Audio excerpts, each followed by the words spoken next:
Hey guys, so just got back from watching Godzilla Minus One, finally. I know it's been out for a while, but I've only just now had the chance to finally go see it in one of the last sessions that are available in my area. So here's my thoughts. I really liked it. I thought it was a really damn good movie. Really solid.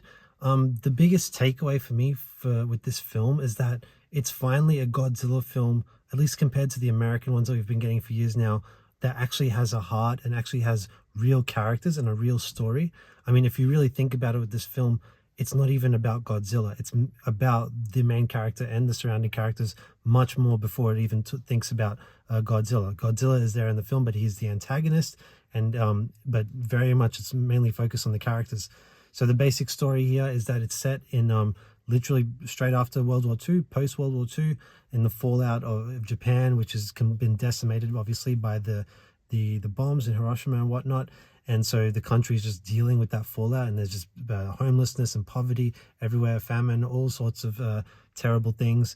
And then in that time, while in their worst moment, they then have an even greater terror that's facing them now with Godzilla arriving at their shores and threatening their whole existence once again. So it's a whole other allegory. Basically, Godzilla himself is an allegory for the nuclear bomb, and then here he is arriving again with the same threat of that nuclear power that he possesses. And so the whole movie is just basically about trying to find a way to destroy Godzilla.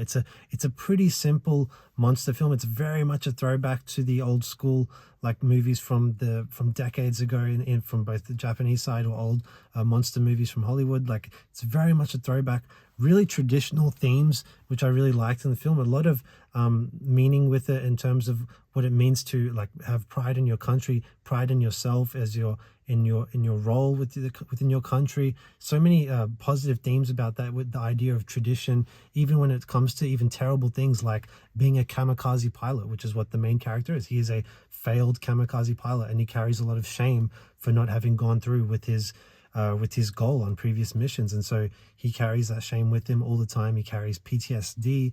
At the same time, there's this whole story going on here with the found family, where he basically meets a woman and a baby who aren't even mother and child, they're unrelated to, and they just create a formed family, and he learns lessons from them about having to deal and move forward in life and not always dwell on the past. So really positive themes all around with this film.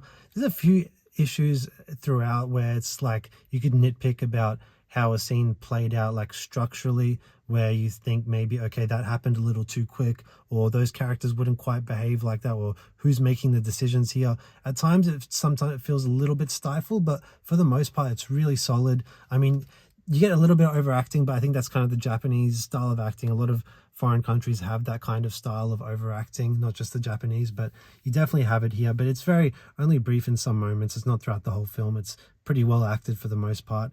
And yeah, I mean, talking about on the grander scale, I mean, Godzilla Minus One, from what I've heard, was filmed on a $15 million budget, which is insanely low when you compare it to, the blockbusters of today from Hollywood, which minimum $200 million price tag. And the effects here are pretty incredible. Like, there's some really awesome effects in this film. I'm not going to say it's as good as Hollywood consistently, but there are a lot of moments in this film where it feels like, geez, I can't believe this was only filmed on a $15 million budget. So it's really impressive in that regard. Really solid story all the way through. Nothing too complex, very linear, very simple, but effectively told. And so I've got a lot of good things to say about this film. I'll talk about it more in my spoiler review, and then we'll go on further in other videos. But I'll leave it at that for now. Thanks for watching, guys, and we'll talk to you next time. Bye.